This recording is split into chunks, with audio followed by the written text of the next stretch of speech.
I am the true daughter of the Celine family, who was lost to the outside world. In my senior year of university, I was brought back. As soon as I stepped into the Celine family villa and hadn't even set my luggage down, the fake daughter Palealoha saw me and immediately reddened her eyes. I know you don't like me, sister. Since you're back, I'll move out right now. Stop talking nonsense. This is your home. My mother lovingly held her, casting me a glance full of slight displeasure. My younger brother Kale and pointed his finger at me and angrily shouted, I only recognize Karine as my sister. You country bumpkin. Get out. Faced with Kalen's rude outburst, my biological father only muttered a few indifferent words. Then, what at Omosai? He started to earnestly educate me. Celine, you need to be understanding and get along well with your brother and sister. For the sake of the Celine family's reputation and Karine's name, let's just say you're our adopted daughter to the outside world. From biological daughter to adopted daughter. They thought I would be upset, shout, and make a scene. But to their surprise, I just nodded calmly. All right. The living room fell dead silent. Everyone stared at me in disbelief. They didn't expect me to accept the adopted daughter status so calmly. Inside, I couldn't help but laugh coldly. I didn't care about their so-called love. I just wanted the city's household registration to secure a public sector job as a fresh graduate. The room was eerily quiet. Karine's tears hung on her lashes, stuck between falling and staying, her face frozen. Kalen's mouth hung open, looking like a duck with its neck squeezed. Even my biological mother, still holding Karine, forgot to pat her back. My wealthy father, who was used to storms, had a fleeting look of surprise that he couldn't hide. They thought I would cry, throw a tantrum, and scream about the unfairness. But they never thought I would accept being called an adopted daughter so easily and calmly. In the end, it was my father, Celine, who reacted first. He cleared his throat, and the awkwardness on his face quickly vanished. Looking at me, his voice carried a compensatory tone, as though bestowing a favor. Celine, you are so understanding. I'm very glad.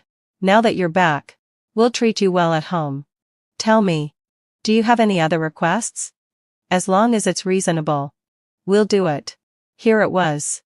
I had been waiting for this exact sentence. I lifted my eyes, fixing my gaze on his face. Yes. When can my household registration be transferred here? The air froze for a second. Kalen suddenly jumped up, his finger almost jabbing into my face.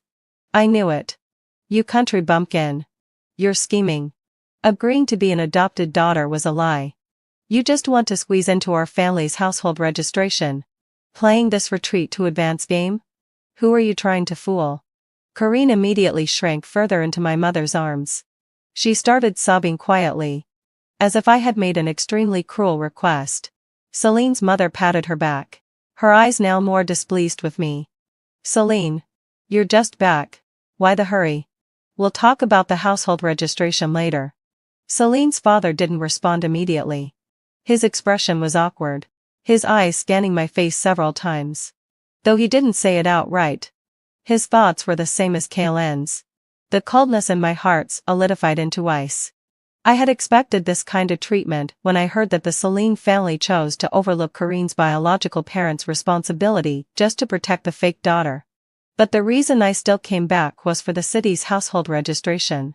With that, plus my status as a fresh graduate, I could land a public sector job easily. But they wouldn't even give me that. In over 20 years of my life, they had neither provided money nor effort. And now, even my only request was to be brushed off. This family was great at playing the game of empty-handed profiteering. Taking a deep breath, I forced myself to calm down. I knew this was not the time for confrontation. With that thought, I managed to put on a faint, forced smile and sighed. I didn't mean it like that. It's just that after that family abandoned me, my household registration has been stuck at the orphanage in another city. But I'm already 18. I should have moved it by now. I just don't know where to transfer it to. After spending so many years in the orphanage, I had become very adept at using others' empathy to maximize my own benefits. as expected. Seeing my show of vulnerability, Celine's mother's eyes reddened, a flash of pity crossing her face. Celine. Seeing this, Corinne panicked, immediately pulling at her mother's sleeve and crying, "Mom. It's all my fault. I took my sister's place. I made her suffer so much." Corinne sobbed, her face a picture of innocence, drawing Celine's mother's attention away from me. Celine's mother comforted her, her words full of pity. "Nonsense. It has nothing to do with you. Ah. It's all fate. There's nothing anyone can do about it. Celine. Don't blame Corinne. She's a victim too." Corinne buried her face in her mother's arms, sniffling softly, but her eyes flickered with a barely perceptible challenge and smugness as she looked at me. If it weren't for the household registration, I might have laughed. A victim? A victim who has enjoyed over 20 years of riches and honor? I'd love to be a victim like that. Not once did they mention Corinne's human trafficking parents, who had sold her for a profit. When Corinne cried, Kaylin jumped up again. "You country bumpkin. Jinx. Ever since you came, my sister has cried so many times. All because of you. You. Enough." My father was getting irritated. He waved his hand, as though swatting away a fly. "All right. Stop crying. I know about the household registration. I'll have Assistant Wang handle it as soon as possible." It was done. I felt a surge of joy in my heart.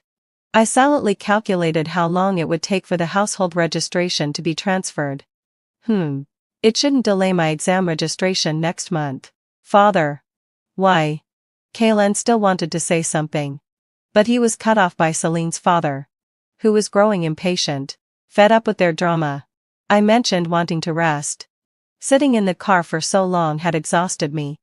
More importantly, I still hadn't finished today's exam prep. Celine's mother called a servant. "Jiang Ma. Take her to rest." Jiang Ma scanned me up and down, her gaze filled with unmasked contempt. I picked up my somewhat worn suitcase and followed her. As we reached the second floor, she paused in front of a bedroom, looking at the luxurious, princess-style decor inside. I felt a pang of discomfort. It was so extravagant, not at all suited to me. What if, during the political review, someone discovered I had stayed in such a luxurious room? It could impact my political future. Before I could say anything, Corinne suddenly appeared. A forced smile appeared on her pale face, her voice choked with emotion. "If you like this room, sister, then I'll give it to you. This room has the best sunlight. It was decorated by Mom and Dad for me, and I've lived here since I was born. Although I'm really reluctant. As long as you're happy." So this was Corinne's room. Just as I was about to refuse, Kaylin charged at me like a mad dog. He kicked my suitcase over. "Celine, are you out of your mind? Are you really going to take my sister's room? She has trouble sleeping. If she moves out of this room, she won't be able to rest properly. What are you scheming?" I don't want to. But Kaylin was deaf to my words, ignoring my explanations. He kept yelling. "I knew it. You have bad intentions. Now it's the room. What are you going to take next?" Hearing the commotion, Celine's mother came up. When she understood what had happened, her eyes were filled with disappointment as she looked at me. "Celine, this is Corinne's room. She's lived here for many years.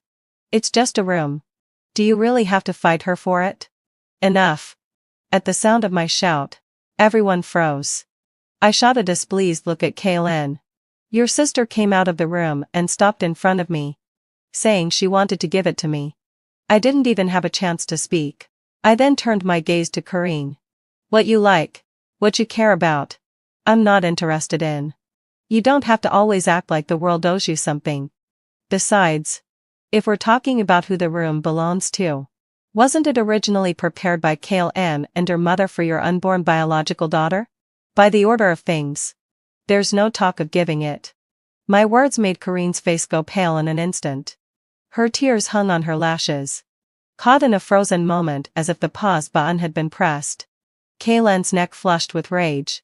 His fists clenched so tightly they cracked, and it looked like he was about to lunge at me. "Celine's mother. caught in a mix of pity for Corinne and guilt toward me, appeared utterly flustered. I regretted my words immediately. I had lowered my IQ for a moment there. Being misunderstood by a few words wouldn't cost me anything. Why bother explaining to them? I came back solely for the household registration to make it easier to take the civil service exam. Was I really hoping for non-existent family affection and fairness?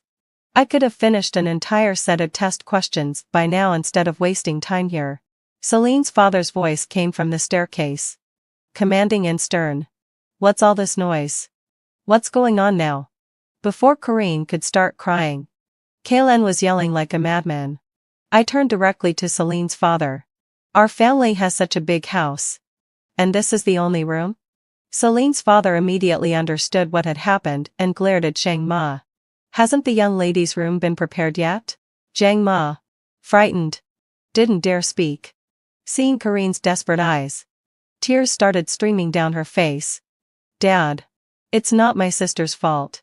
I wanted to give the room to her. I couldn't be bothered with her performance. I made my request clear. I don't need such a big room. Is there a smaller guest room? The quieter, the better.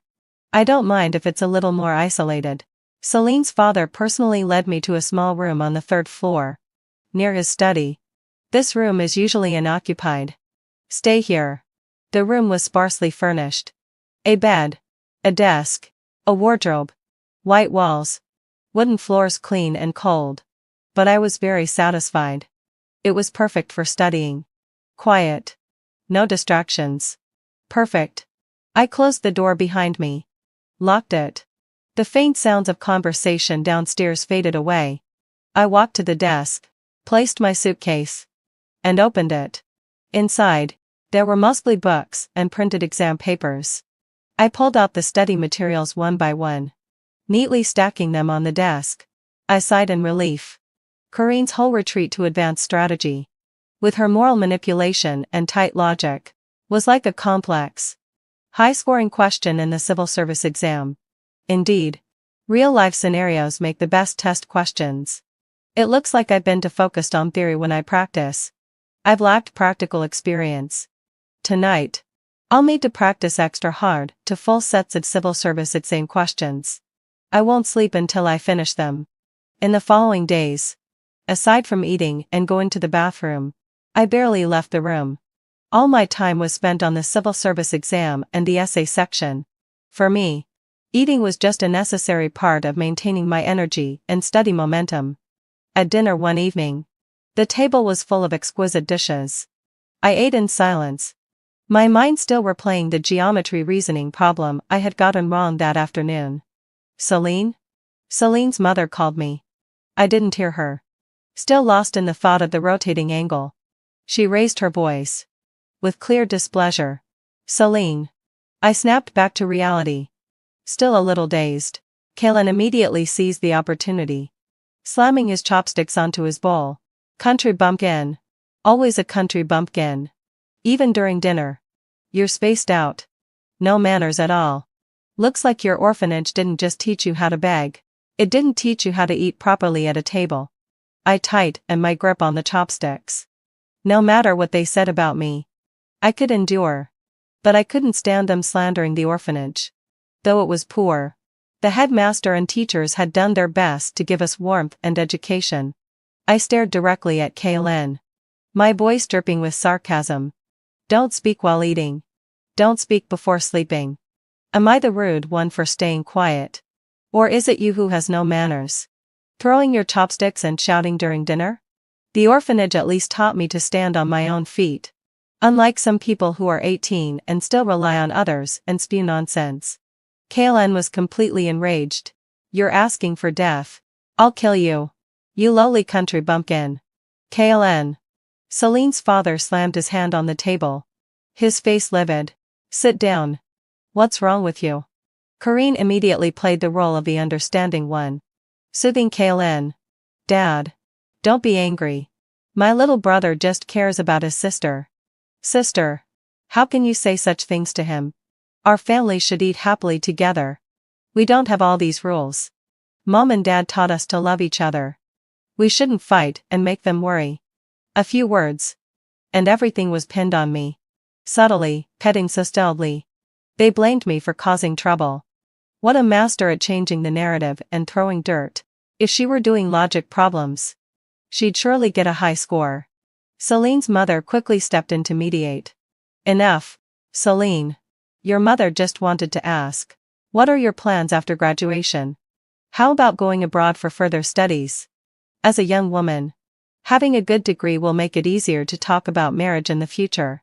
I rubbed my ear, almost thinking I had misheard. How could a degree be tied to marriage? After studying so hard for over 10 years. The final value of it was to be judged based on marriage talks. Celine's father spoke with the tone of someone deciding my future. Well, let your mother help you find an agency to pick a school. Money isn't a problem. Just pick an easy major that's easy to graduate from. When you find a partner, you'll have something to show for it. Kaylin immediately mocked. Go ahead. Laugh secretly. You've never seen the world. Have you? You haven't even been abroad. Have you? Never even been on a plane. I bet. Ignoring Kaylin's taunts, I calmly put down my chopsticks. No need to bother. I've already signed up for the civil service exam in Haas High. I'm not planning to go abroad. For a moment, the entire dining room fell silent. Kaylin's mocking expression froze. Kareen's face turned slightly sinister. Celine's mother looked at me, utterly incredulous. Celine's father's hand froze midway holding his chopsticks. And for the first time, he looked at me with genuine scrutiny, from head to toe. Civil service? Kaylin was the first to shout out, his voice dripping with sarcasm. Do you know how hard it is to pass Haas High's civil service exam? With your background from that third-rate university, you don't even have the qualifications to sign up. I met his and his parents, skeptical gazes, and said clearly, each word measured. I'm from Chadon University. With a double major in computer science and law. A full-time undergraduate. Graduating this year. I have all the necessary certificates. My 2 majors are in high-demand fields on the city's exam list this year. I've already selected a position and registered for it. The written test is next week. Celine's father's chopsticks clinked lightly on the table, dropping with a soft sound. At Chadon University? Computer science? He repeated, his astonishment completely unmasked. Kaylin's mouth hung open, his smirk turning into something comical. Kareen lowered her head, tightly twisting her napkin. I glanced at them, slightly exasperated. Did you all not do any background checks before bringing me back? The living room fell even quieter. I immediately understood. It wasn't that they didn't do it, but they simply didn't care. They probably thought anyone brought back from that place would be of no worth and that a random identity would suffice. My father snapped out of it and shot Kaylin a furious look. Kaylin held his head high, but his aura weakened, and he didn't dare speak. Kareen's face went pale, her fingers twisting even tighter. My father cleared his throat, trying to salvage the situation. Well, I didn't expect you could get into Chadon under such conditions. That's impressive. His words sounded dry, without much sincerity, but the shock was real. That night, I went downstairs to get a glass of water. As I passed the study, the door wasn't fully closed, and I could hear muffled scolding. How could you mess this up? Didn't you even check which school she's attending? You made me look like a fool today. Kaylin retorted angrily. How would I know? She looks like such a country bumpkin. I thought she'd barely get into some crappy second-tier school. Just threw together some documents for her. Who cares where she studied?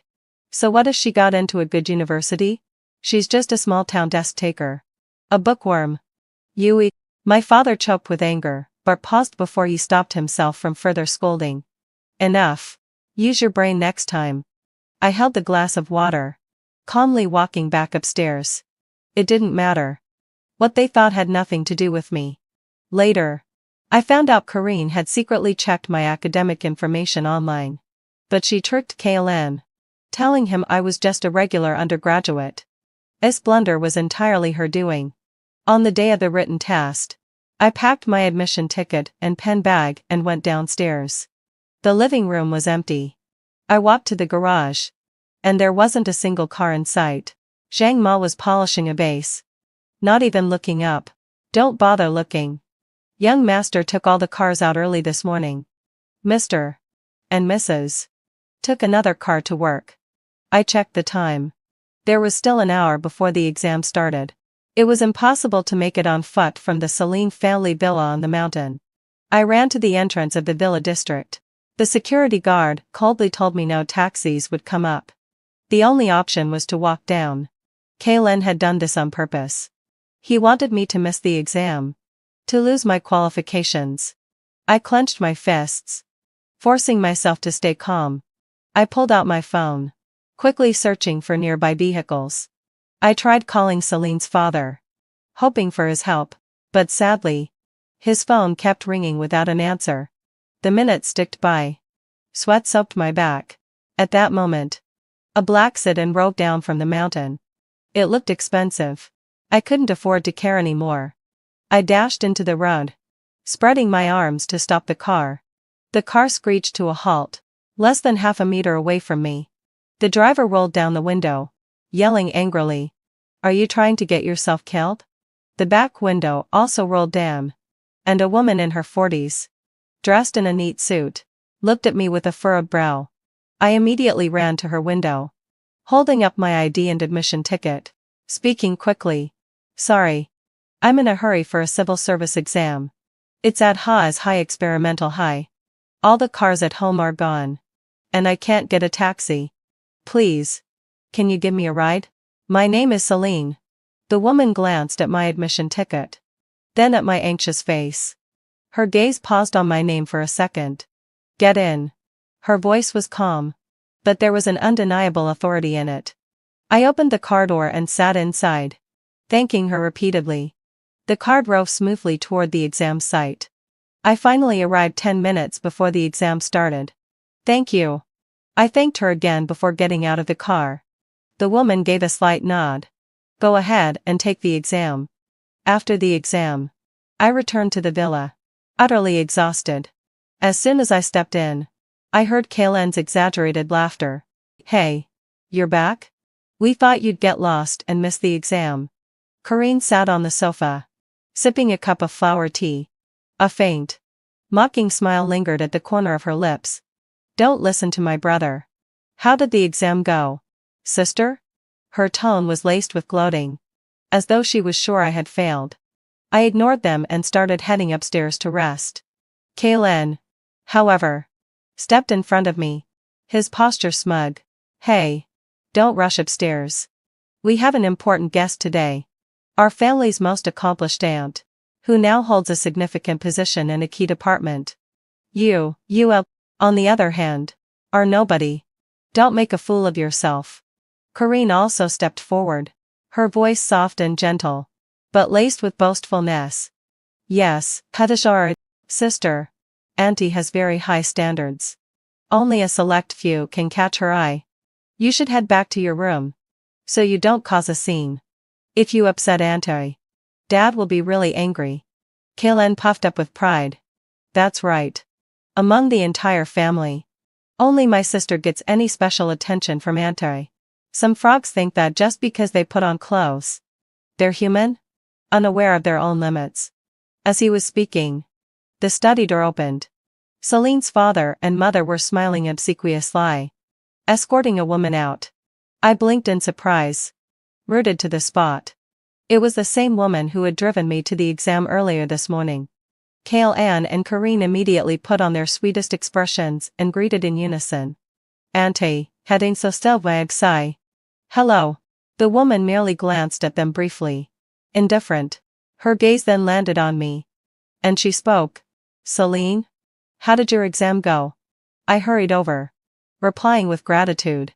"Thank you for asking, Auntie. It's over now. And it went all right. I'm so grateful to you for your help this morning."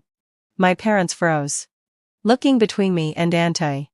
My dad quickly forced a smile and introduced. "Cousin, Levatalosai. Have you two already met? This is Celine. She's our adopted daughter."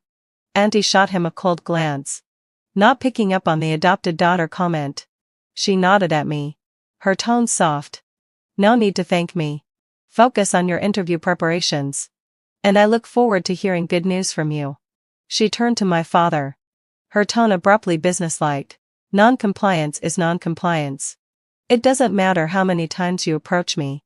I won't bend the rules. She turned and walked away without another word. My father's face was a mix of green and pale. After seeing Auntie off, he immediately confronted me. How do you know your aunt? I told him the truth. I was almost late for the exam this morning. So I stopped her car.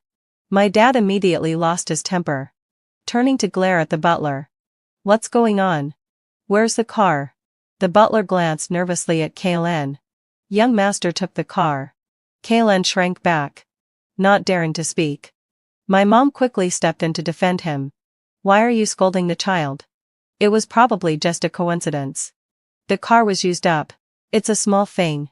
Really? I didn't want to watch this farce. So I turned and went upstairs. That evening, while I was in my room studying, Celine's father knocked and came in. He wore an awkward smile and placed a car key on my desk. I was taken aback. He gave a stiff laugh. Celine, I know you've had a hard day. This car is for you. It'll make going out easier. I glanced at the key. I don't know how to drive. I don't have a license.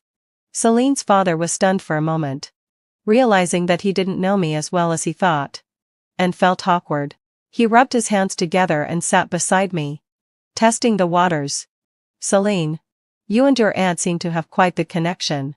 Since you've been back, you haven't visited any of the relatives. How about this, tomorrow? I'll prepare some gifts. And we can visit Auntie. I instantly understood his intentions. The visit was just a pretext. What he really wanted was for me to speak on his behalf with Auntie. I set my pen down and interrupted him directly. Didn't you hear what Auntie said today? You know her temperament better than I do. Non-compliance is non-compliance. Using connections doesn't work. Instead of wasting time here, it would be better to fix the non-compliant areas. Celine's father's smile faded, and his face darkened. You? How can you be so ungrateful? Can't you help the family a little? Kaylin was right. You really can't be raised. He stood up angrily, slammed the door behind him, and stormed out. I shook my head, speechless. I pulled out the note that Auntie had discreetly handed me before she left. It contained her contact information. I sent her a thank you message and then returned to my studies. I was very grateful for Auntie's help today. Without her, I might have missed the exam altogether. But I wouldn't ask for her help on other matters. When there's a vast gap in status, excessive interaction becomes a burden for both sides. In this life, the only person you can't really rely on is yourself. As graduation approached, the pressure of my thesis defense weighed on me. At dinner one day, Celine's mother unexpectedly served me some food. Celine, how's the thesis preparation going? I didn't look up. It's fine. She hesitated before speaking again. Well, you are part of the Celine family now. With graduation coming up, do you have any plans? I stayed silent, waiting for her to continue. She hesitated again before saying, well, you haven't been in a relationship, and you're of age now. I found a good match for you. A branch of the Jing family. Though he's a little older, in his 30s, and has been married before. His wealth and status make him the kind of man many young girls dream of marrying. I set my chopsticks down, understanding the situation. They were planning to use me as a pawn for their own gain. I spoke coldly. I refuse. My father slammed his fist on the table. Celine, how can you be so ungrateful? What's wrong with contributing to the family? Kaylin immediately jumped in. Exactly. Ungrateful little thing. Unworthy of even being in the Jing family's presence. I'll tell you, if it weren't for the Celine family, with your upbringing, you wouldn't even be able to carry shoes for the Jing family. I sneered, my gaze sweeping over them. If the Jing family is so great, why not send Corinne to marry him? Isn't she your favorite daughter? If that doesn't work, Kaylin could go. I see he's good at pleasing people. The table went silent in an instant. Corinne's face turned pale, while Kaylin, enraged, began cursing. You little bitch. You shameless little brat. Country bumpkin. He cursed our ancestors, spitting venom as he did. I just waited for him to finish cursing, then calmly replied, I share the same ancestors as you. Kalen fell silent. Seeing Kalen at a disadvantage, Kareen immediately, with red eyes, said, Sister, I know you don't like me. And you don't like the Celine family. But now we're a family. And we should help each other. Besides, your parents are only doing this for your own good. A girl has to get married eventually. As your older sister, marrying into the Jing family is a great choice. This is a win-win situation. Why are you so opposed to it?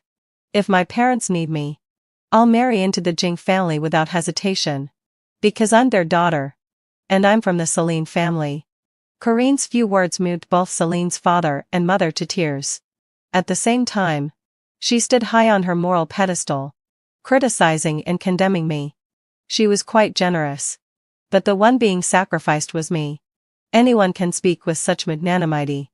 I smiled lightly. Since you're so understanding and sensible, here's the deal first. Give me back my identity. Then you can marry into the Jing family. Is that okay? Kareen was rendered speechless. Her face turned pale, and she struggled to find words. She certainly didn't want to marry that old man from the Jing family's branch. She was going to marry one of the heirs from those prestigious families. Kalen, ever the protector of his sister, immediately jumped in to accuse me. What is he? That decrepit Jing family doesn't deserve my sister to marry into them? Oh, so the Jing family is a poor, fallen one. They knew it was a furnace. But still, they tried to push me into it. After Kalen's tirade, he crossed his arms and glared at me, sneering. Celine, you need to be realistic. Don't think just because you passed the exam, you'll definitely succeed. Ha is High has so many outstanding people. You, a country bumpkin, aren't even worth considering. I don't care. Celine, you must marry into the Jing family. Tomorrow no. Right now. I'm sending you to them. Kalen started shouting as he came toward me, reaching for my arm. I was about to fight back. Ding Lane. Celine's father's phone rang. He glanced at the screen and immediately put on a flattering expression. It's my cousin. Celine's mother, excited, asked, could it be that my cousin knows Kareen won the dance competition? Is she calling to congratulate her? Kalen grabbed Kareen's hand. Excited. Definitely. As he spoke, he gave me a smug glance, with a pointed remark. Not like some unpresentable country bumpkin who only knows how to study and has no idea about the ways of the world. Kareen, looking pleased but pretending to be modest, responded, oh no, it's not a big deal. It wasn't even an important competition. Why would Auntie go through all this trouble just for that? I rolled my eyes internally as I ate. A dance competition hosted by a school, and the Celine family was a sponsor. If Kareen hadn't won, it would have been strange. Celine's mother happily told Celine's father to put the call on speakerphone. Celine's father answered with a respectful, flattering tone. Hello. Cousin. What's your order? Kareen also spoke in a sickeningly sweet voice. Hello. Auntie. Thank you for always caring about me. Tomorrow, Dad and I will come visit you to express our gratitude for your love and care. There was a long pause on the other end of the phone. Then a clear, calm voice asked, who are you? Kareen's face visibly paled, but she didn't dare show any displeasure. The ad continued, is Celine at home? The dining room fell silent, with only the sound of my bowl and chopsticks clinking. Everyone turned to look at me.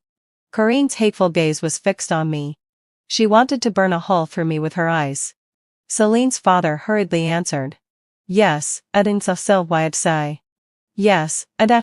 She's here. The aunt's voice came through the phone. The results are out. She passed the written exam.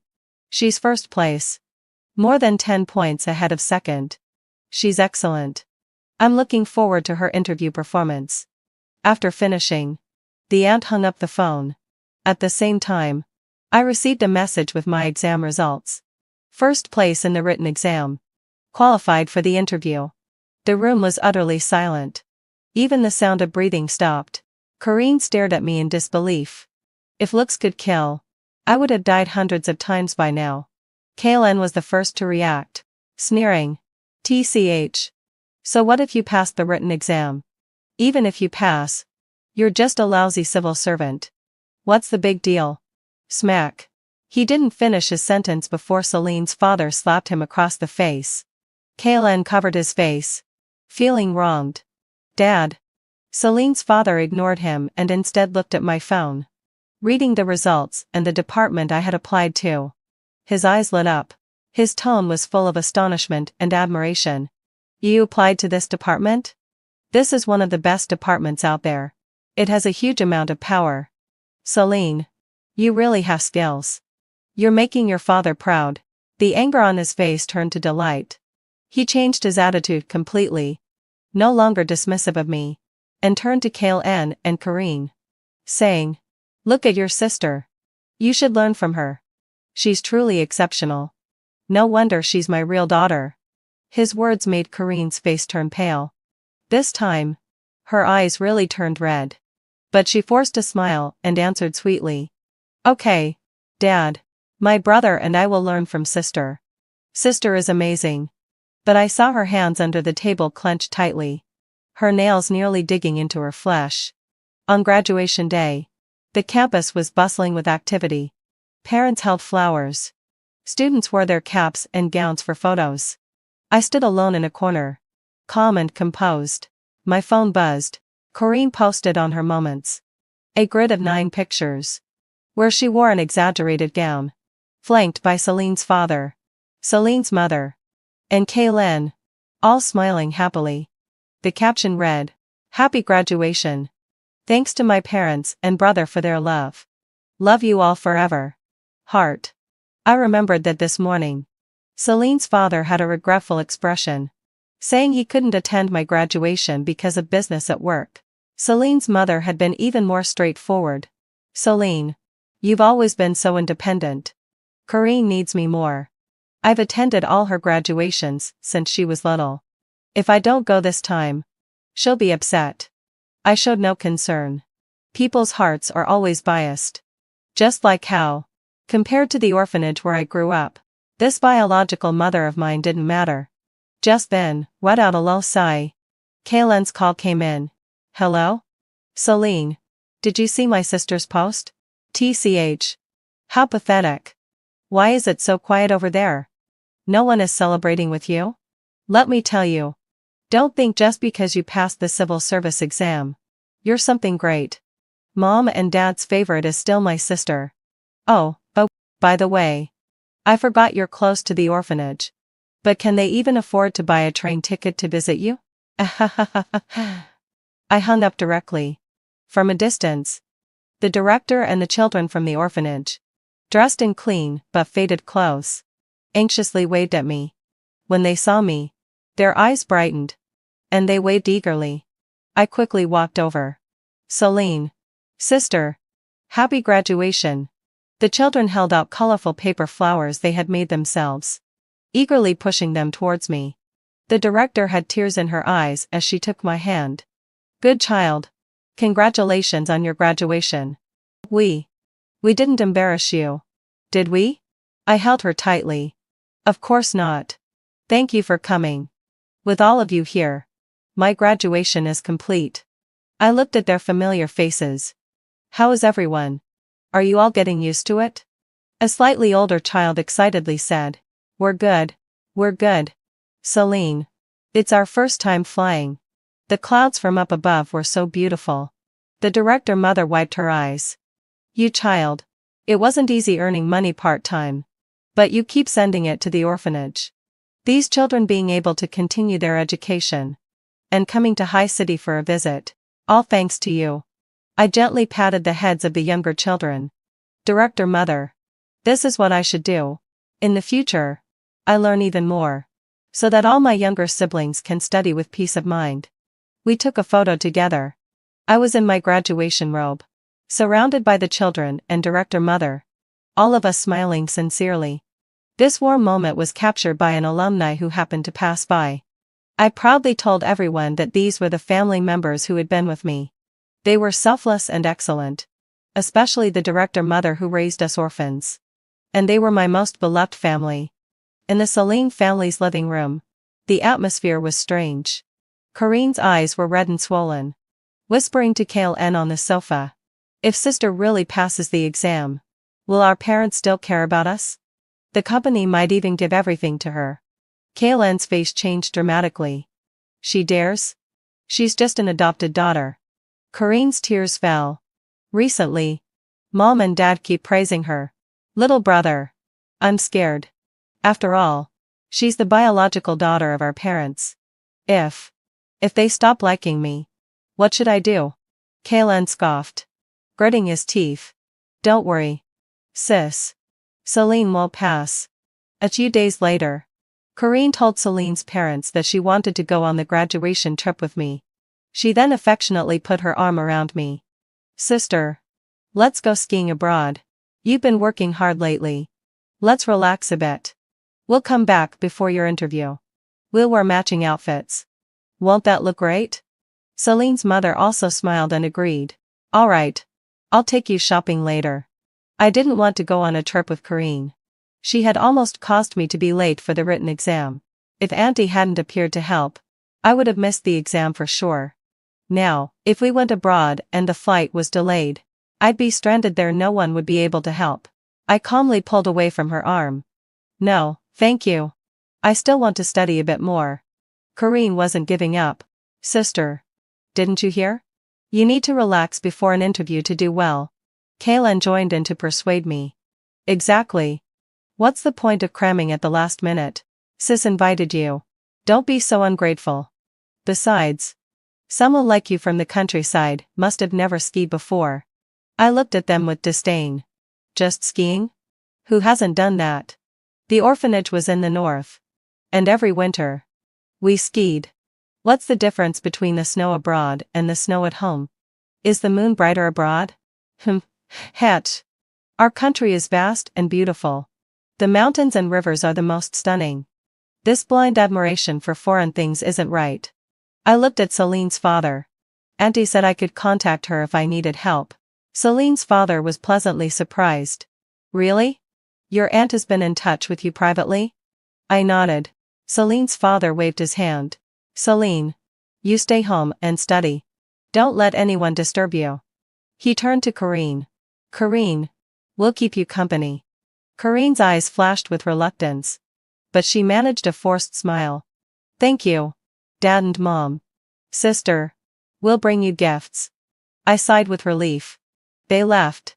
Kalen, however, didn't leave with them. When he saw me, he smiled with malicious intent.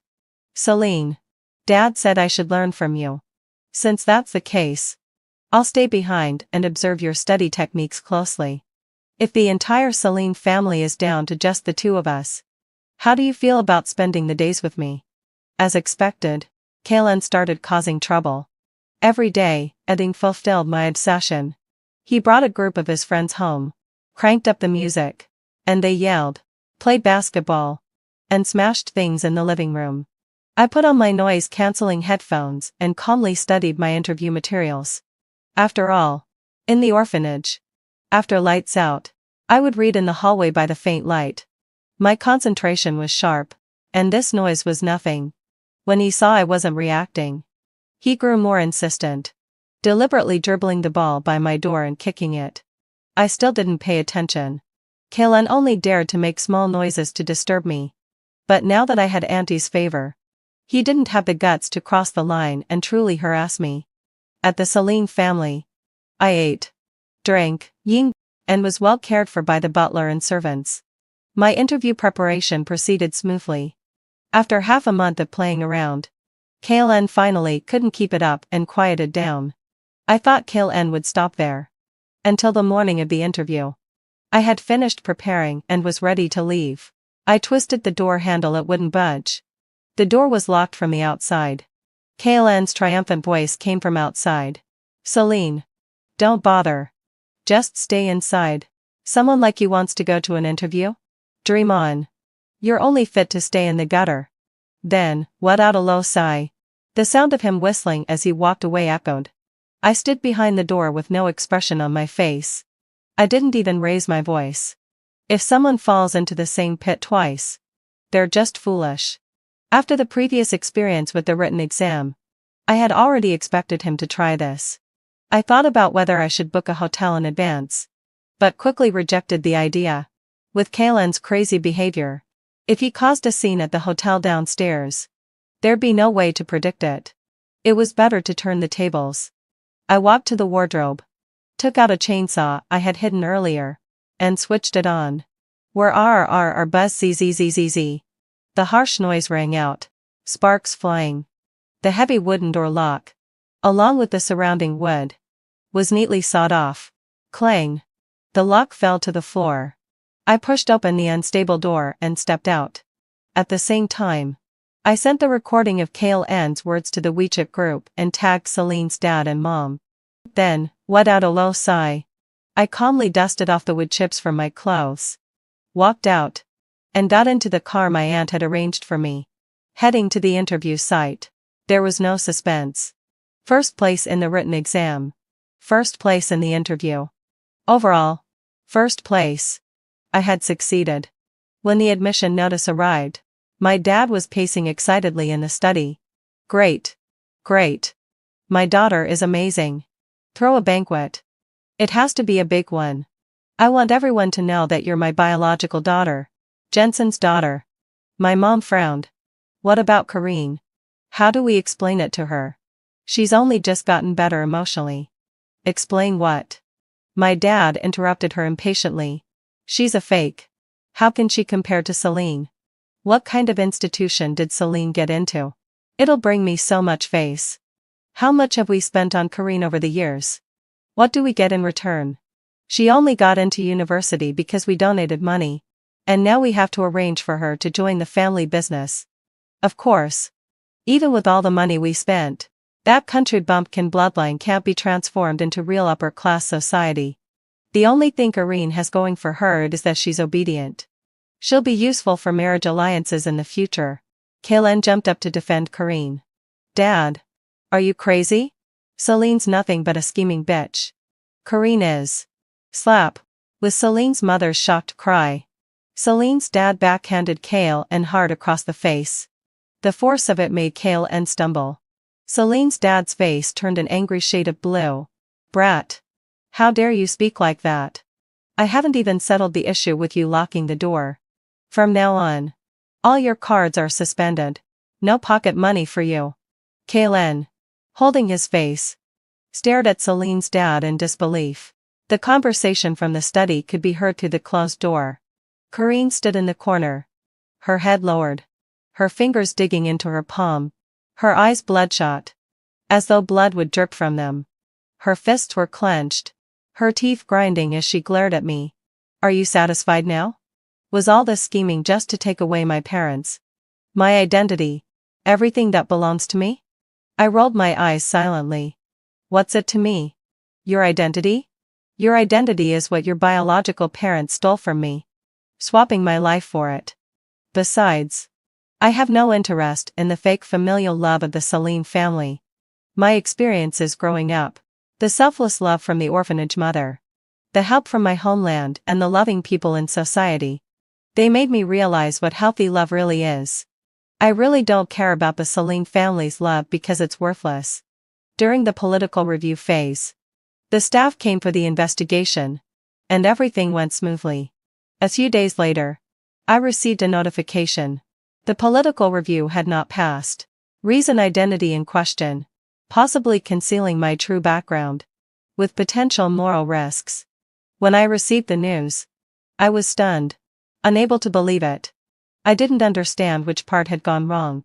As I was pondering, I heard Kalen's sarcastic remarks. Ah, someone's failed at trying to show off. I bet it's because your character is so bad that they saw through you and didn't accept you. A toad will always be a toad, no matter how well dressed. Celine's mom tried to console me. Could there have been a mistake? Should we inquire about it? Celine's dad, deeply disappointed, blamed me. Inquire about what? That's a government agency. They keep everything confidential. I say it's because you have no social skills. You offended someone. Otherwise, why would they reject you? Such a disgrace. I was so happy for nothing. Celine's dad left angrily. As though the person who had been so kind and attentive to me just a few days ago was someone else entirely. After a moment of calm, I immediately filed for a review.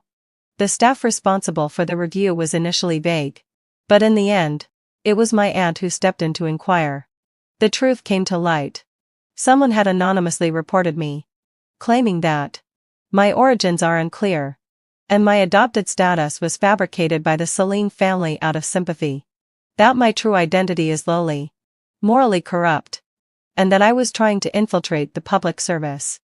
In the review office, I opened the file in front of the auditors, laying out the documents one by one. The DNA paternity test, the police investigation report from back then, the orphanage's adoption certificate and my complete growth record, my academic records, transcripts, and award certificates, and the recording where Celine's dad had arranged for me to be adopted as a daughter for Corinne's sake and the family's reputation.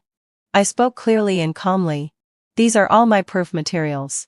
My bloodline comes from the Celine family, but my upbringing and character were cultivated by the orphanage and the state. The Celine family gave me the adopted status out of their own internal family considerations, which I respect, but I have never profited from it. All my application information is truthful and accurate. Corinne had out a wow sigh. The one who reported me. His direct personal interests at stake. Her claims are completely fabricated. The chain of evidence was complete, the logic clear. After carefully reviewing the materials, the auditors exchanged glances and nodded.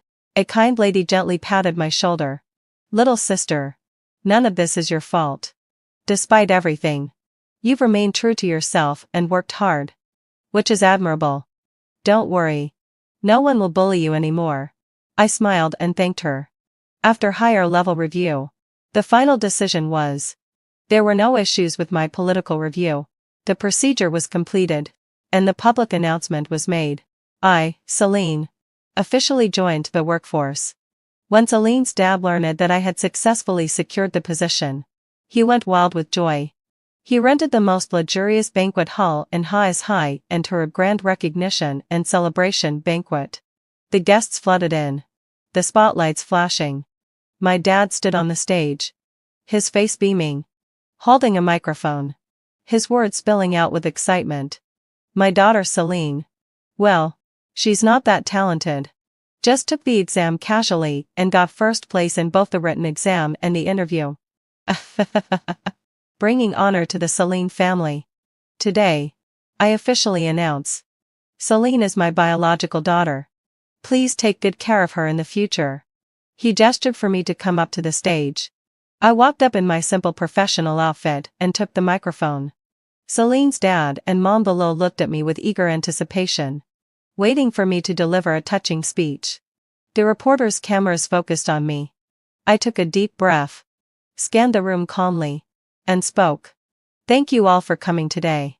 I've applied for and will be participating in the Poverty Area Aid Program, organized by the government.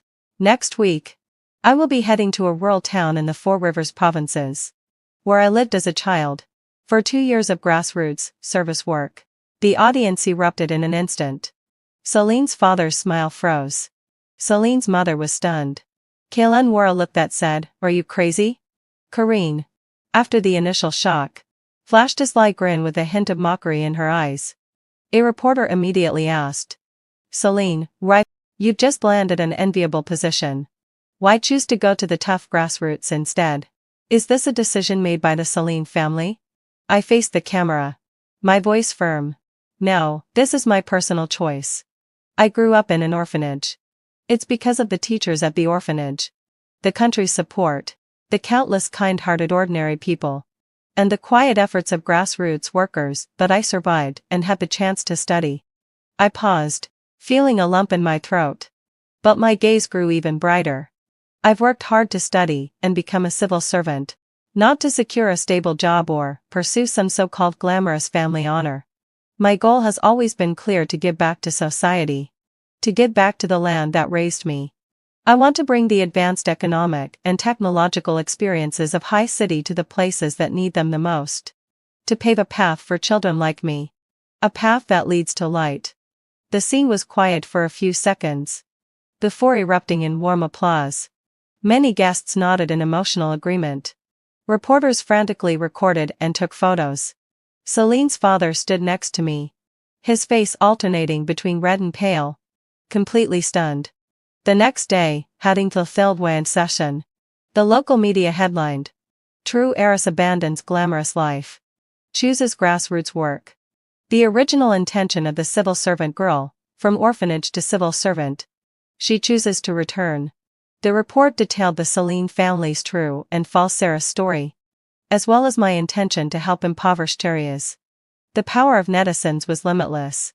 They quickly uncovered Corinne's anonymous report against me and angrily denounced her as both venomous and foolish. Soon after, more came to light about Corinne's history of bullying classmates and forcing them to transfer during high school. The public outcry was deafening. The stock price of the Celine family business dropped. Celine's father was furious. He felt humiliated and worried about his wealth. In front of the whole family, he shouted at Corinne, "Get out. Get out of the Celine family. I don't want a disgraceful daughter like you." Corinne cried uncontrollably, begging Celine's mother and Kaylin. Celine's mother softened, wanting to intercede, but one sharp look from my father silenced her. Kaylin tried to say something. "Father. And you." Celine's father pointed at him. "Useless fool. Keep talking and you can leave too." In the end, Corinne was kicked out of the Celine family, receiving only a small amount of cash and nothing else. Kaylin hated me deeply. "Are you happy now that you've gotten rid of my sister?" I gave him a disdainful look. "Happy about what? Corinne was kicked out by your father. Not me. What does it have to do with me?" However, later I heard that Kaylin and Celine's mother found a place for Corinne to stay, supporting her outside. I shrugged. Indifferent. I had already made my escape, and it was no longer my problem. On the day I left for the rural area, I packed my simple luggage. Celine's mother stood at my door, her eyes slightly red. "Celine, the conditions there are tough. How about I take you there?" "No. Thank you." I zipped up my suitcase. "That's where I came from." I dragged my suitcase downstairs. Outside, a black government car was parked. The window rolled down, revealing the calm face of my aunt. "Get in." Celine's father and mother were startled when they saw her, quickly rushing over to try to get on her good side. But my aunt didn't even look at them. Turning directly to my father. "Jensen, the family has asked me to notify you that someone will be taking over the management of the High City branch. You are to cooperate." My father's face turned ashen. "Cousin. What does this mean?" My aunt's tone remained even. "The family feels that your ability and character are insufficient to independently manage the branch. It's time for some self-reflection." She gestured for me to get in the car, but my father stopped her. "Celine, sai. Please. Speak up for me. Your father has done this for you. He even kicked Corinne out.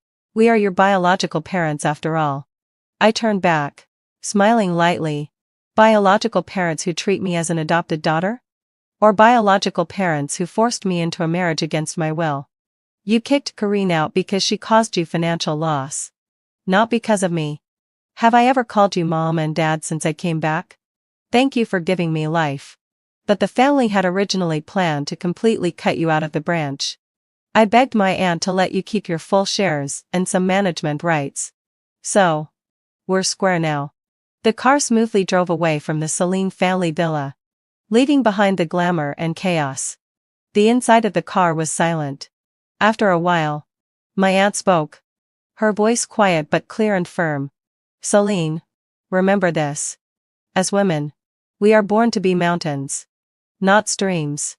I want to look down on the mundane valleys from the peak of the world. I was born to be a hero, not a weed. I stand on the shoulders of giants and scorn the petty cowards beneath me." She turned her head, her gaze sharp and profound as she looked at me. The rug beneath your feet is yours to choose. The sky above your head is yours to bear. The path you've chosen is good. I looked out the window at the rapidly retreating scenery. The vast mountains and rivers. The future bright with promise. My journey was just beginning. The plane malfunctioned. And one of the parachutes in the cabin was defective. In this critical moment, Adrian handed me the last parachute. I landed safely. But my half-sister Lily, the illegitimate child, was killed in the crash. After our rescue, Adrian still chose to honor his engagement to me. And we held a grand wedding. However, for 6 years, he harbored hatred, believing I was the one responsible for Lily's death. He treated me like an enemy. And I endured a life worse than death for those 6 years. Finally, having fulfilled my obsession, when it was time for our divorce, he chose to perish with me at the spot where Lily had died. When I opened my eyes again, I found myself back on the day the plane had crashed. This time, I decided to leave the chance of survival to the person he loved the most. By the time I realized I had been reborn, the plane had already started to shake. The crew members were distributing parachutes. But when they reached Lily and me, they found one parachute was faulty. After a few moments of hesitation, Adrian handed me the last parachute. Grace, this parachute is for you. Seeing the pained expression on Adrian's face as he handed me the last parachute, I took a step back and refused, saying, "No need. Adrian, save Lily first." This time, I refused to take on another life. I wanted to live for myself. Upon hearing my words, Adrian immediately breathed a sigh of relief. He gave me a deep look, and his frown finally relaxed, his voice filled with a hint of joy. He quickly pulled Lily to his side and placed the last parachute on her back. "Grace, having fulfilled my sigh. You are my fee and key. And I should have saved you first, but since you've asked me to save Lily first, I will not disappoint your request." With those words, he immediately grabbed Lily and jumped out of the plane's door. Not even a final glance was cast in my direction, as if he feared I might change my mind. How ridiculous. Did he really think everyone was like him? It was his own choice. Yet after being saved, he regretted it. In the previous life, he gave me the last parachute and stayed by my side after I jumped, leaving Lily alone on the plane. But even though we contacted the rescue team immediately after landing safely, at an altitude of 10,000 meters, when the plane crashed, Lily was still lost without a trace. When Adrian first heard of Lily's death, he had no reaction at all, not even a word of condolence toward me. He merely spoke indifferently. She was just an insignificant person. He even managed to handle all of Lily's funeral affairs alone, without so much as a hint of sadness. The only request he made was that Lily not be buried alone. Since her family had a plot in their ancestral graveyard, he decided she could be buried there. I readily agreed, even asking him if we should delay our wedding. But do you know what he said? He took my hand, his eyes full of affection, and spoke softly. "Grace, marrying you is my only wish in this life. You wouldn't want to delay our wedding just because of some insignificant outsider, would you?" Only later did I learn that it was because of this insignificant outsider that he wanted to marry me as soon as possible and torture me for the rest of my life. He wanted me to atone for Lily's death, but was it my choice that he had to make? Did I force him to choose me? No. Then what does Lily's death have to do with me? So, in this life, I gave the chance of survival to the person he loved most. He should be grateful to me. To watching their determined backs as they jumped, I immediately began to figure out how to save myself. After all, this time, I couldn't be sure that Adrian would remember to call for help after he was safe. Because across 2 lifetimes, Adrian's only concern had always been my half-sister, Lily. In the last life, although there was little hope, he immediately contacted the rescue team once he reached an area with signal. But this time, it was Lily who got the parachute that meant survival. So, I no longer expected him to contact the rescue team immediately after landing. If he didn't immediately announce that I was dead after landing, I would thank my lucky stars. After all, the person he loved most across 2 lifetimes was Lily. In the previous life, I only learned it after we married that Adrian and Lily had known each other long before. They were both adopted into their families because of being illegitimate children. And they had formed a bond, vowing to always be together. Even our engagement had been because I was the legitimate heiress of the Lily family. All of their family's wealth would eventually be mine. So, even though Adrian loved Lily deeply across 2 lifetimes, he still chose to save me for the Lily family's wealth. But in the last life, Adrian deeply regretted saving me for the Lily family's sake. Now, I had made the decision for him again. And he should be thankful to me. Watching their figures fade into the distance, I immediately ran to the cockpit. In the last life, under Adrian's guidance, I began to slowly believe the crash had happened because of me. That Lily's death was my fault.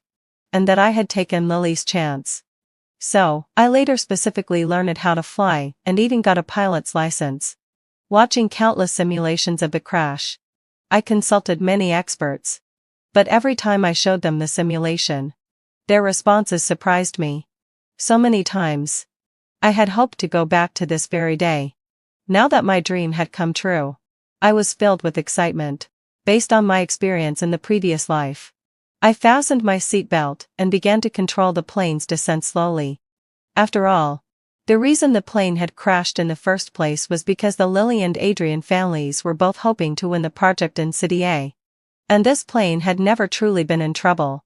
It was just that today's crew had been hired by both families, deliberately causing a mishap to manipulate the situation. In distributing the parachutes, they had intentionally damaged one, aiming to affect the psychological state of both families in order to secure the City A project. But now that I had returned, I wouldn't let the tragedy from the last life happen again. So, sitting in the cockpit, I skillfully reopened the throttle. Taking control of the joystick and pedals, the engine roared back to life. And the plane, which had been plummeting at high speed, gradually halted its descent. There were even faint signs of it lifting. As I controlled the aircraft, the body of the plane began to stabilize. However, after the earlier descent, the altitude was no longer enough to reach the airport. An emergency landing was inevitable. Fortunately, heading southwestly, below us were not tall buildings but endless mountains. I slowly guided the plane downward, watching as it swept over the trees on the mountain, knocking them all down before finally settling into a valley between 2 peaks. Stepping out of the cockpit and standing back on solid ground, I felt as though I had been reborn. Yet, the place where I had landed was not only desolate but also without signal.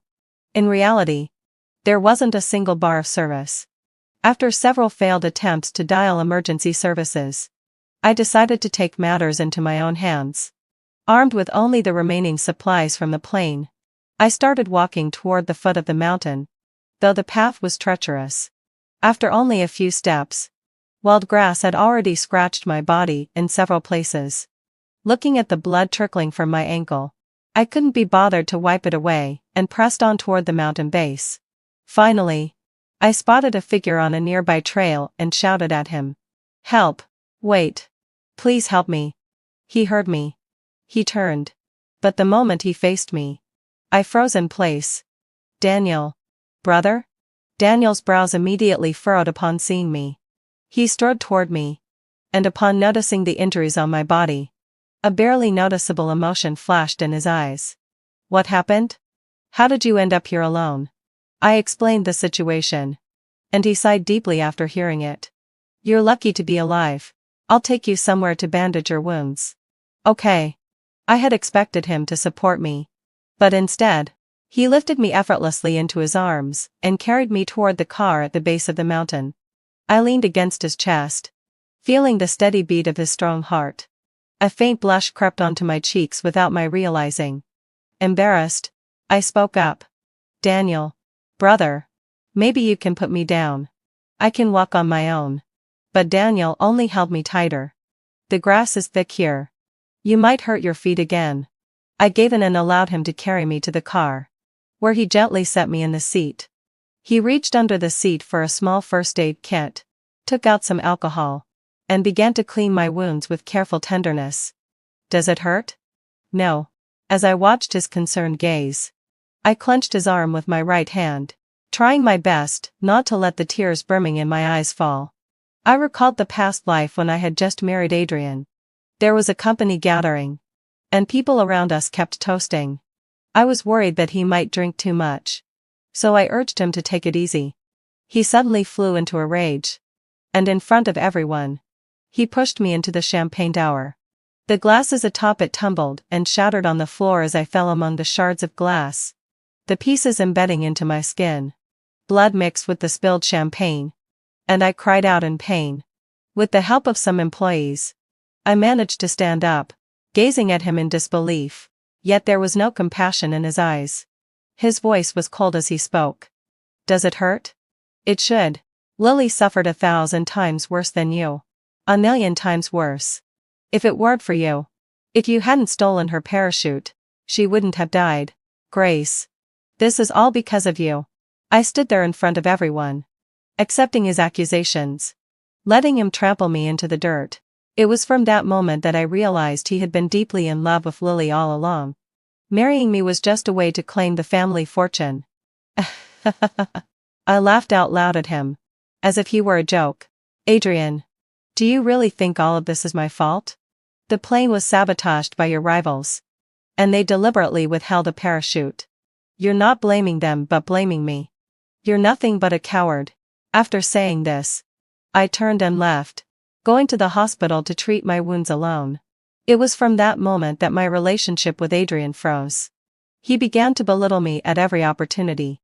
But now, my brother, who had grown up with me, was afraid I would feel pain and held me with such gentleness. I took a deep breath, trying to keep my voice steady. "Thank you, Daniel. Brother." Suddenly, Daniel looked up, holding my ankle in one hand. His gaze was serious as he looked at me. "Grace, you and Yen Ting might not be a good match, but the marriage agreement between the families can still continue." I looked at him in disbelief. "Daniel, brother, what do you mean?" He suddenly withdrew his hand, and instead, he slipped my shoes back on, not continuing with the topic. "Never mind. Shall I take you home?" I didn't want to go home. My parents had an arranged marriage for business reasons, and after I was born, they each found their true loves. Though they both agreed to leave me their wealth, neither of them cared for me emotionally. As for Adrian, after we married in my previous life, he never once introduced me in any formal setting. He never touched me, and whenever others asked about me, he would deride me with disdain. He even cut off my dividends, my shares, and my living allowance after they took over the family businesses. So, seeing Daniel carefully tending to my wounds, I couldn't resist pulling at his sleeve and pouting. "I don't want to go home. Can I stay with you for a few days?" When he didn't respond, I used my most innocent gaze to look up at him, playing the pitiful card.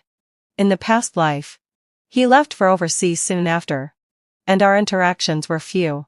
But when he found out I was divorcing, he returned without hesitation to help me. So, whether in this life or the previous one, he had always been someone who helped me. Seeing me look at him with such a pleading expression, Daniel suddenly lowered his head, his burning gaze locking onto mine. The heat of his breath grazed my ear. "Are you sure? Staying with me will come at a price." He suddenly stepped closer, and instinctively, I took a step back. Yet I could still smell his distinct cedar scent, making me feel a little dizzy. "Yes, couldn't fulfill my obsession. Any price." "Really? Really?" I fixed my gaze on him resolutely, but then he suddenly smiled. For a brief moment, the atmosphere became somewhat ambiguous, and I almost thought we were about to kiss. However, he quickly stepped back and ruffled my hair. "Remember what you said." But in the end, I still returned home. The car carried me along, but as we passed a gas station, I was holding his hand, playfully asking for ice cream, when we bumped into Adrian and his rescue team. "Grace, is it really you? Are you all right?" When Adrian saw me, a flash of disbelief crossed his eyes, quickly followed by joy. I merely gave him a cold glance, not letting go of Daniel's hand. What could happen to me? Adrian stared at me, as if unable to believe that I had survived the fall from thousands of meters up. But behind her. Lily's eyes subtly shifted to Daniel, standing behind me. Before she directly stepped in front of Adrian and spoke. Grace. Was it Daniel who saved you? How did you survive from such a height? And by such a coincidence? Me, Daniel? Did you two already know each other? What was she implying? Did she think I orchestrated all of this? And you knew Daniel was competing with Adrian for the family inheritance. Yet you happened to come out of the woods together. Grace, heading to Feldwand Session. Do you dare to say that none of this has anything to do with you? I took a deep breath and turned to face Lily. In my previous life, though her body was never found, I was still deeply guilty. Moreover, even though she was only a few months younger than me, I always saw her as my younger sister. Now, it seemed that she didn't view me as a real sister. Seeing that Lily was about to press further, I couldn't hold back any longer. I walked swiftly to her side, and in the midst of her accusatory gaze, I slapped her hard across the face. Slap! Lily immediately covered her face, staring at me in disbelief. And even Adrian was looking at me with shock in his eyes. I casually blew at the non-existent dust on my hand. The world seemed to fall silent. And it felt so good. Then, what animal sigh? Under the astonished gazes of everyone, I raised my hand and looked toward the police officer who had just arrived. Officer, I want to report that she's slandering me. And just like that, we were all taken to the police station. Lily reported that Daniel and I had conspired to cause the accident, while I told the police that Lily was framing us. In the ensuing tangle of claims, we were all brought to the station. While waiting for the police interrogation, Lily continued to stare at me, as if trying to get some useful information out of me. Grace, having fulfilled my sigh. We're half siblings. Adrian is your fiancé, and you're heartlessly trying to kill us. I looked down at my moon-white nails, avoiding her gaze, and spoke coldly. Do you have any evidence for what you're saying? You should know better than anyone the consequences of slander. I immediately lifted my head and coldly met her eyes. Lily, have you forgotten what happened to the last person who slandered me? Back in high school, someone jealous of my grades spread rumors that I only topped the class by cheating. The rumors escalated, and eventually, my real parents found out. They reported the offenders to the police, and they were all arrested. Some of them protested, claiming they were manipulated by others. But as the police dug deeper, they all changed their stories and admitted it was their own doing. Hearing this, Lily's face immediately turned pale, and she stood frozen, not daring to speak further. But Adrian, standing nearby, was furious at my words, his face turning dark. He pulled Lily behind him and glared at me with displeasure. Grace, what do you mean by that? The people who started the rumors about you have already been caught. Stop using that to threaten Lily. She was just expressing her thoughts. Do you really need to overreact like this? I looked at him coldly, my expression emotionless. You're so certain. Does that mean you were the one who orchestrated things against me in the past? Adrian's face instantly paled, but his years of business experience allowed him to quickly regain his composure. His expression dark and as he stared at me. Grace, speak with evidence. I couldn't help but laugh at him. So now you know about evidence. You. Adrian was livid, his face turning an even darker shade of red. He looked at me with a low voice, clearly about to say more. But Daniel had already walked out of the interrogation room, and upon seeing this, he immediately positioned himself in front of me, exuding an undeniable air of authority. Are you planning to take action? I stood behind Daniel, watching him with a playful expression. Adrian seemed so furious that he was almost out of control, glaring at him with a mix of anger and frustration. Brother, I'm her fiancé. Really? Daniel deliberately turned toward me, his eyes shifting from a stern pressure to a softness so tender it seemed like it could melt anyone. Is he your fiancé? I immediately shook my head, quickly replying. No, of course not. Daniel chuckled softly, his voice laced with charm, and his casual, relaxed demeanor only added to the effect. His eyes held a thousand and unspoken emotions. I couldn't see anything but his lips. It must be his charm.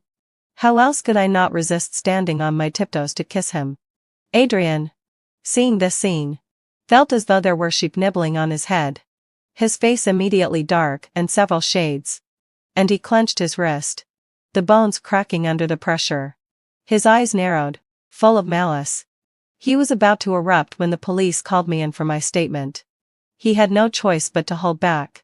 When we finally finished with the interrogation, it was already evening. I held Daniel's hand as we slowly walked out the front door of the station. Just as we were about to get into Daniel's car, Adrian suddenly spoke up. Grace, catting fulfilled and sigh. Your parents already know about what happened today. They're really worried about you. And they're at your villa. Shouldn't you go back to check on them? I listened to him. I couldn't help but laugh. They were so worried I wouldn't come back. So worried about me. They never even bothered to call and check on me. Just stayed at home waiting for me. They were really that concerned about me. And yet, they let out a low sigh. They had already found their Aunt Rue loves. If it weren't for the prior agreement to leave their fortune to me, they probably wouldn't have even bothered with the inheritance. Perhaps it was thinking back to my childhood that made me bitterly smile. When I was little, I didn't understand why they wanted to divorce. Why they didn't want to see me. So, in order to meet them, I tried so hard. So very hard. To do well in school. Just so that when they signed my papers, they might feel even the slightest joy. And give me a shred of love. But even this trivial love was far less than what they gave their later children. So, I eventually stopped expecting. I would celebrate my own achievements. Like when I scored first in a test. Or when I bought a small cake for myself on my birthday to celebrate getting a year older. But the way I grew up. When I met Adrian in university, it all felt different. Our families had been close for years. And the engagement had long been set. Though we had never settled on a match. After my father divorced my mother, he married Lily's mother and then, after marrying her, thought he had found his true love. Adrian's father had also fathered Adrian with another woman after Daniel was born. Although Adrian was a bastard, being a boy, he was taken in and raised in the family home. Originally, having fulfilled Susher, the engagement was supposed to be between Daniel and me. But when I was in university, Adrian began to aggressively pursue me. Having never felt love before, I gradually fell completely under his intense, day after day pursuit.